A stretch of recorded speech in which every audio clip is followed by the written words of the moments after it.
we're in the first little inch of the inchworm on understanding the impact of cybersecurity. We don't even have the sheet pulled up to understand what's under there yet. Welcome to the Industrial Cybersecurity Insider. In each episode, we dive into the world of industrial cybersecurity. Join us as we cover the latest trends, innovations, and practical insights as we talk with leaders and practitioners across the industry. Gear up and let's get into this week's episode.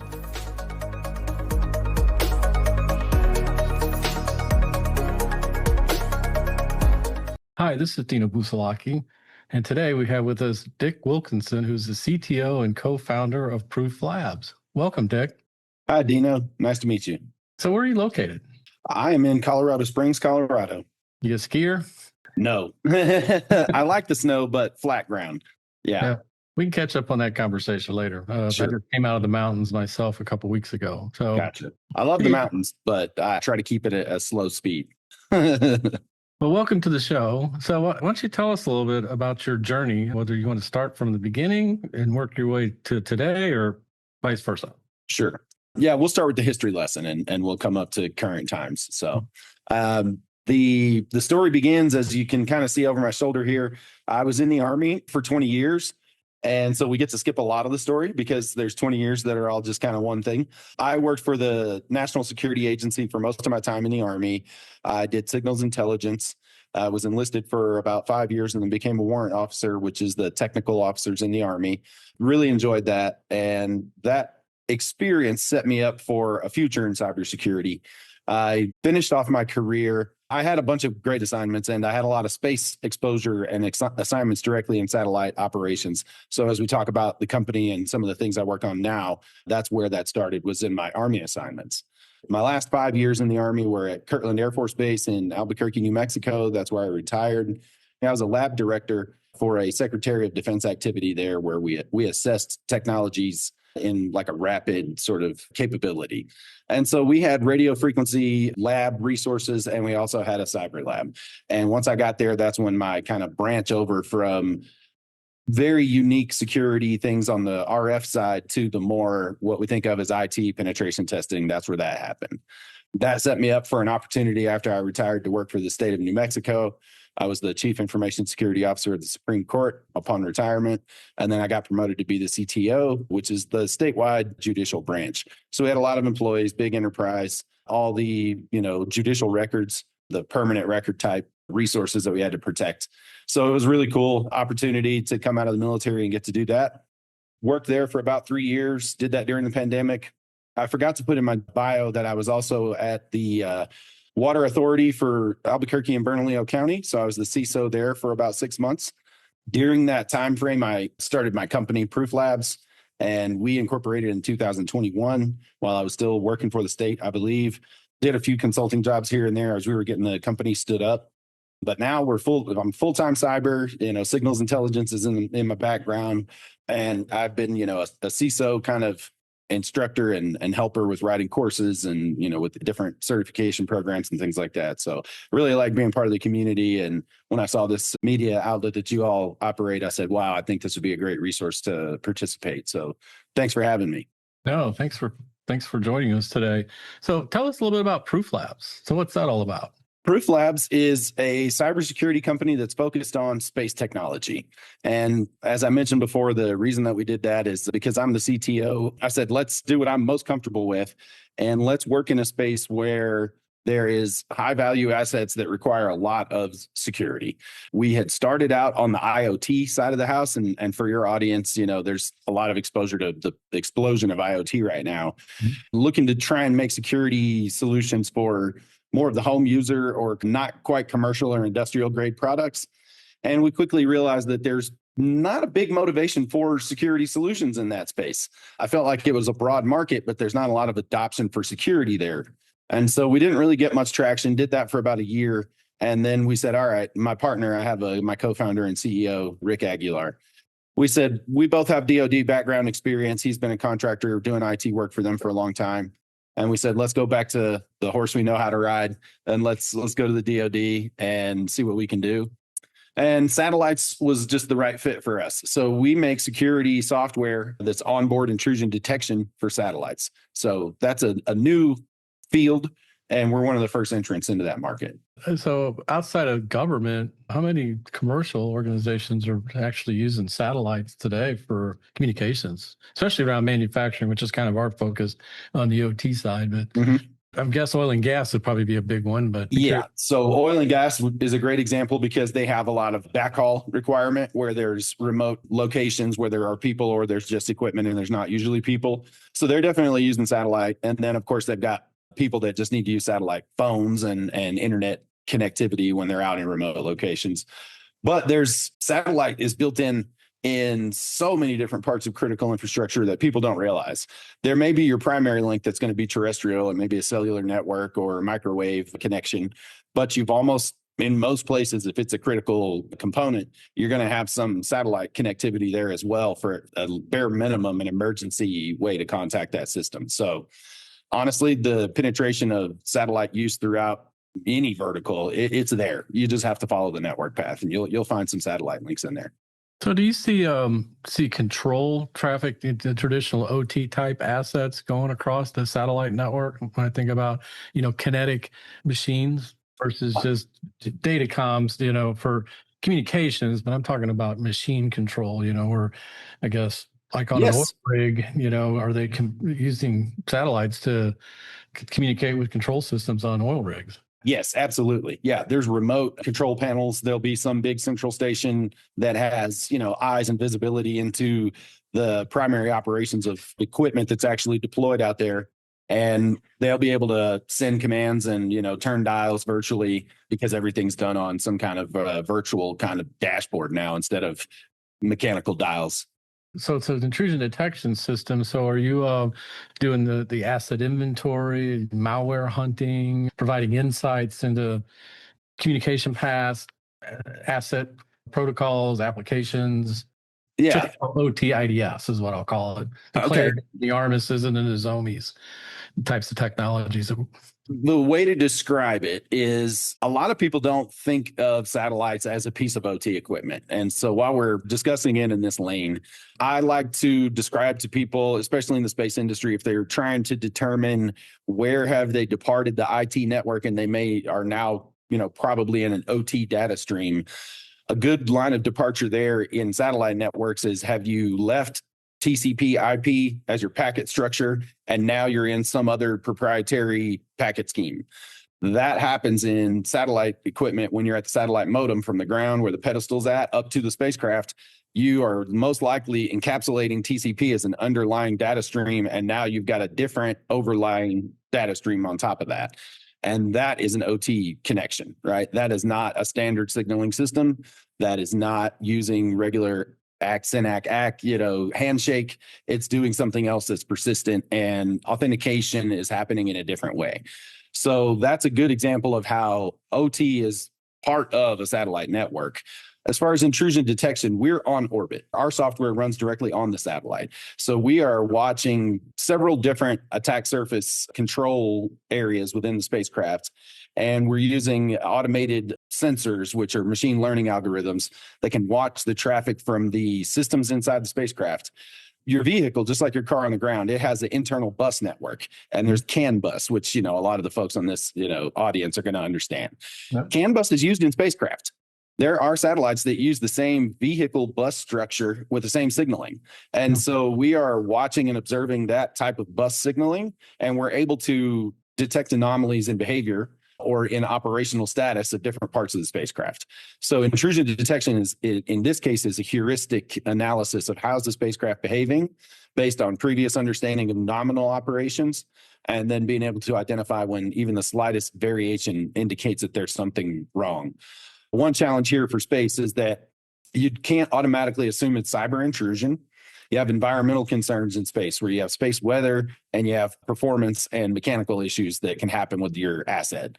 And so part of our job will be to help those engineers who already respond when they get fluctuations in telemetry to understand, is that a mechanical fault or is that an intrusion that is masquerading as a mechanical fault? Is that the kill chain, right? That cyber intrusion is meant to perform. So that's where we're at within, monitoring things that can happen inside the spacecraft. Yeah, that's interesting because, the sophistication at that level, I would call that, especially at the CAN bus level, the east-west traffic versus north-south. And which is one of the biggest challenges we see in manufacturing today is that that's not an area that they're really, it's not that they're not focused on it. They haven't implemented the sensors or the technology at that level to be able to collect that metadata within that machine center to get it to like an IDS system. So, because my belief system is that ideally you want to build that in when you build the machine. You can do it retroactively. It's just a little bit more disruptive and it's more costly. And you have to have folks that are inherently knowledgeable of that control system architecture, the infrastructure to be able to put that in versus doing it up front, which is kind of cool that you're able to do that with these satellite systems that you have it built in. I call it the OnStar, right? Yeah. Yeah. It just comes with the vehicle, right? And right. I'd like to see it come with the machines when you buy it, that technology is there for you to use if you so choose to, Yep. And we can do post deployment. So if you're already on orbit, we can deploy on spacecraft that are already in operations. We have a plan for probably 2 deployments this calendar year. We just wrapped up the development phase and the proof of concept, which is an Air Force Research Lab funded effort that we've been performing on for about a year. So I like to give the props to the government program here that sponsored us so that we were able to get this thing from, back of the napkin concept to something that's ready to go to space. So you guys are the technology company, right? You develop the technology and the software. Yes. Are you also doing all the deployments and support, or you do have a channel or a partner community that you work with that? Or how does that all work? Right now, we'll be pretty hands-on with a lot of it. There would be some really mature spacecraft manufacturers that could probably adopt the software into their internal processes and deliver the same type of maintenance service or other fault monitoring services that they provide to their clients. So those are some of the folks that could be the owner-operator level support. But right now, especially with government clients, they're going to want us to be hands-on, do the deployment, integration, and then even probably help inspect alarms or issues in the future, work with their engineering team to investigate those alarms. And so the gist of it, though, is the Proof Labs technology is primarily for the operation and functionality of the spacecraft, right? It's not for control of machines on the ground, right? Correct. Yes, it is protection of the asset that's on orbit. And, we've got some coverage for inbound commands and for protecting the memory in different parts of the spacecraft. But the data stream that's internal, that's going up and down on, sort of the bent pipe, that is obfuscated away from what we're protecting. Yeah. Okay. If the satellite's available and the data stream's moving, we're not inspecting that traffic right now. This is all new technology for the spacecraft, right? I mean, it's not like you've got competitors in this space that are doing this today, right? I mean, correct. I haven't heard of any stories of where some of the OT IDS platforms that we work with are actually running on spacecraft. Right. It's definitely, it's a migration of concepts from what works on the ground to how can you apply that concept in space, but you can't deploy a hardware, firewall that weighs a lot of, rack mounted space weight. You can't send that to space. There are probably, I'd say there's us plus maybe 2 other companies that are deploying similar technology or entering the market. There have been some satellite manufacturers that have looked into building it themselves, and they're finding that it may be something that the internal R&D that's required to maintain it and keep it running may be, buy over build. The buy option may be suitable for quite a bit of the manufacturers out there. Interesting. So, given your experience, what cybersecurity risks do you see across the industry today, especially from a spacecraft perspective, but generally in the industrial world? What kind of challenges are you seeing, from a cybersecurity environment? Yeah, this one of the questions, that I had reviewed before was, I tried to put some thought into this, and I think that there is a opportunity to move from the old concept of the castle wall, the external perimeter, and let's guard the perimeter and still have kind of a soft inside. I'm not saying that anybody in a CISO position is okay with that, but I think it's accepted. It's accepted risk in a lot of situations. There is misconceptions around zero trust and whether or not you can even use zero trust in certain OT environments.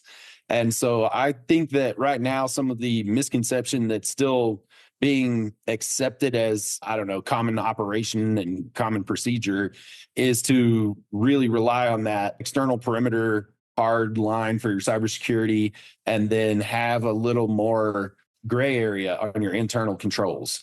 And I think that's something that is past due for people to graduate from and fight the good fight internally. If you're a CISO or a security leader, CIO, CTO, I think it's time to get on board and start pushing the issue. If there's some issues you need to champion this year, maybe that's something you want to talk to your leadership or your board about and say, we're relying on a concept that's pretty old and we really need to move forward.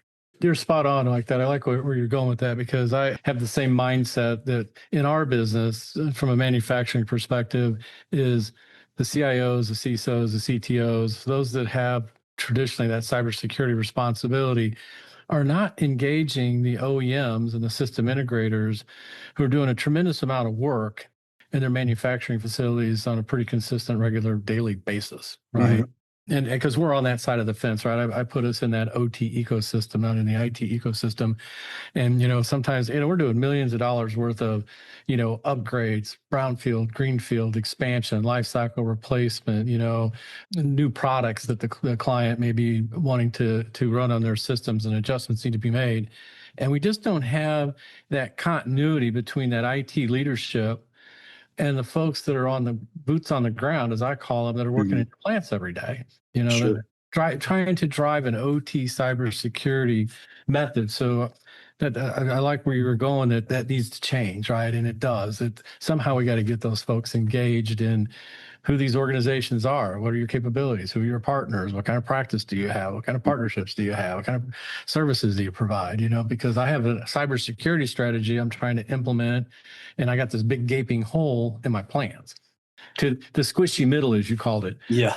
I call it the last mile, in the plan. It's really the last mile is kind of a blind spot for the IT, because one, they're not the asset owner at the end of the day. Yeah. There's a lot of other decision makers determining what that technology is and how it's set up and configured within those environments. It really doesn't have a IT hand into it. Mm-hmm.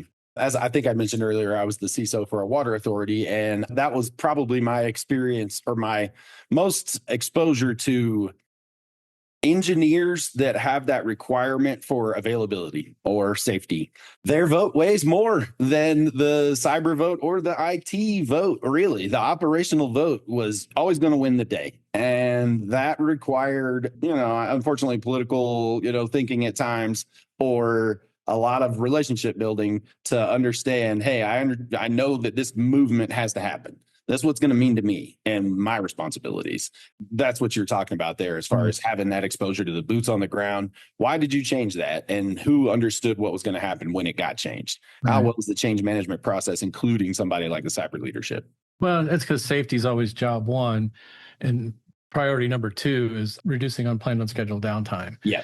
And that's just not an area that IT spends a lot of time in having to deal with, either one of those. And because I've had CIOs just flat out tell me, I don't want to be the SCADA cop, right? That's, to them, it's like picking up a porcupine. No matter what you do, you're going to get stuck. So they just learn to leave the damn thing alone, I'm not saying that's right, but that's just been my experience, and this whole IT-OT convergence discussion has been a challenge, right? Sometimes we call it IT-OT collision, just the way those two groups have operated over the years, and they don't always sit down, because one's revenue generating part of the business, and the other one is kind of an overhead administrative provider.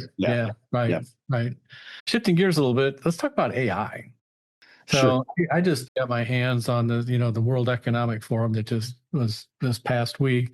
There was a report pushed out from, I think it was Accenture that wrote it, that talked about AI is really moved up the scale in regards to challenges with cybersecurity, both good and bad. So what are your thoughts on that?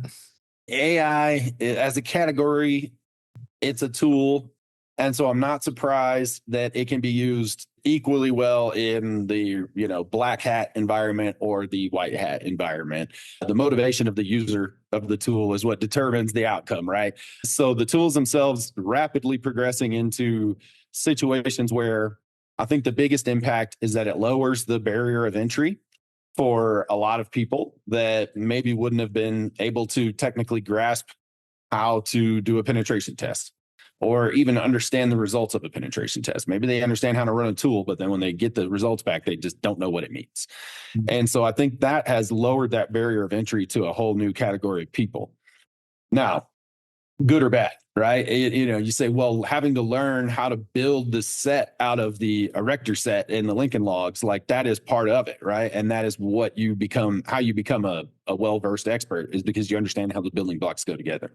But then at the same time, there's been lots of opportunities that we can look at in the past where technology was adopted. You got those early movers that have to be the widget builders, but then it becomes an application layer type experience.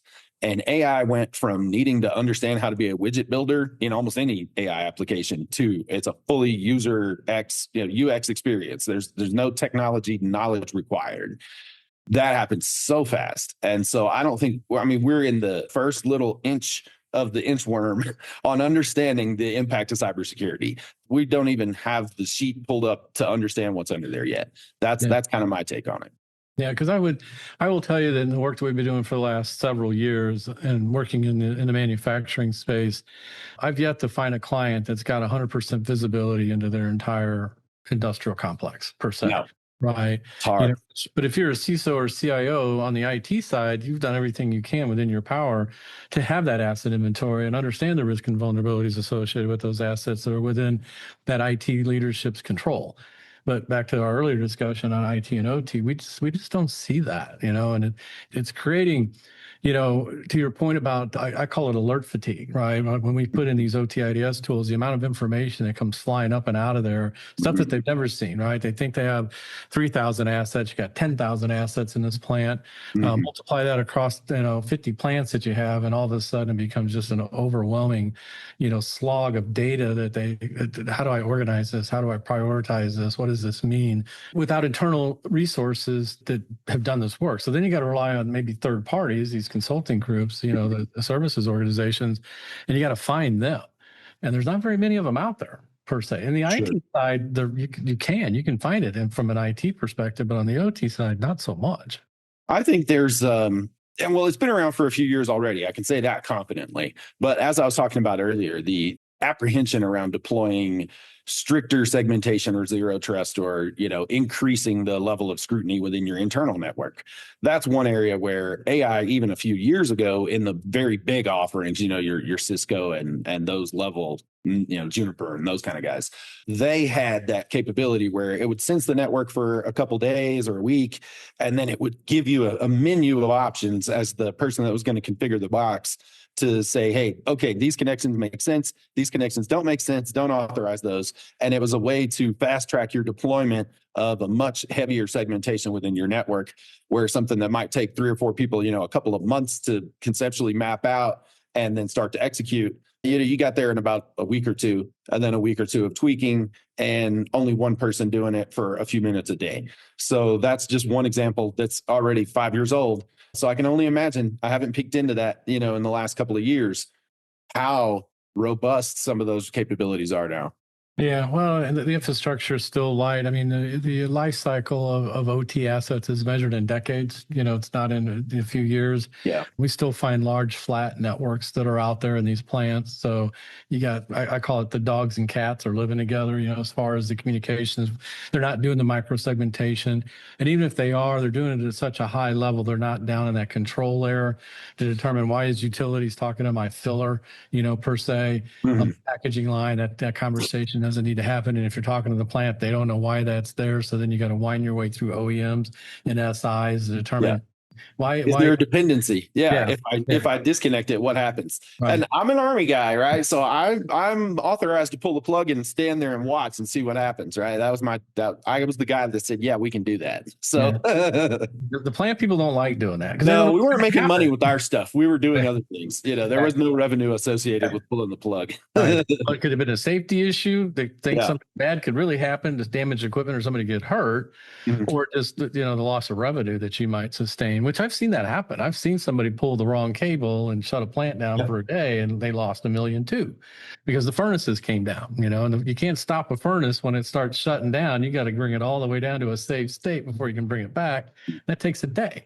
So now I've lost a day of production because somebody pulled the wrong cable and the network froze and the control system said I'm out because I can't communicate. So they fault safe, and they start making it, they orderly shutdown. Right. Yeah, it's that easy. Yeah. I always say that when it comes to an event, the first responder is your operator. It's not some IT group. It's the operator, Sure. So, well, is there anything that you want to touch on that we haven't touched on in our discussion here? Yeah. Any topics? Well, as we've been talking about, and I know earlier I said we're talking about segmentation. There was an item that I had mentioned when we were setting up the show about there's a new device that I want to tell people about. And it is something that I had never heard of. And I got an opportunity to do a bench assessment, a cybersecurity assessment on this device, do a vulnerability exposure. And that was about 3 years ago. I did a project with some college interns, and it was a great opportunity, and it was a proof of concept for my company. As I worked on this device, I understood how it worked, and it was one of those situations where I could immediately see the application in so many different locations, industries. I called the water authority that I had worked at and said, like, you guys have to see this right now. I was reaching out to my old military office and telling them that I wanted them to see it. And so after about a year of working with the company, and I decided I didn't want to do any evaluations for them in the future. I wanted to tell people about the device. And so this device is called Firebreak. It's from a company called Goldilock. They have started most of their work over in Europe. They're a UK-based company, and they've got a big footprint in Europe, but they're in the US now as well. And for this group, the application for any OT or industrial situation is that this device is a layer 1 air gap device. You can put it in at a rack or in a data closet, and where your inbound internet connection is coming in, it's got multiple Ethernet ports lined up. It just looks like a regular piece of rack equipment, but the top one and the bottom one, inbound and outbound. The technology inside of it that allows you to pull the plug remotely is that there's a motor behind those two wires, and there's a servo that rotates a metal connection. And so when that metal connection rotates in one direction, it opens and the wires are no longer connected. And then when it rotates back, it closes, and now your network's back online. Mm-hmm. And so you can remote control that device through a bunch of different ways. There is a data port on the back, so you can have it on a separate network. If it's controlling one network and you want to remotely just have, a way to interface with it with a dashboard, you can do that. Management interface. It's got a little management interface, or it's got SMS capability, which is what I was most interested in. So you could deploy it somewhere, put a SMS, cell phone card in there, and text message the box.